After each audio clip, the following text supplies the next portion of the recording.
College শিক্ষক নিযুক্তি প্ৰক্ৰিয়াত ব্যাপক ৰূপত সাল-সলনি। নেট, স্লেট কিংবা PhD থাকিলেই নহ'ব, উত্তীৰ্ণ হ'ব লাগিব বিশেষ পৰীক্ষাত।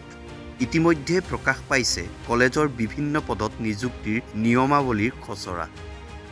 নিয়ম মতে সহকাৰী অধ্যাপক পদৰ প্ৰাৰ্থীসকলে বহিব লাগিব এটা 100 নম্বৰৰ স্ক্ৰিনিং টেষ্টত, য'ত থাকিব 95 নম্বৰৰ সাধাৰণ জ্ঞান আৰু কাৰেণ্ট এফেয়াৰ্ছ।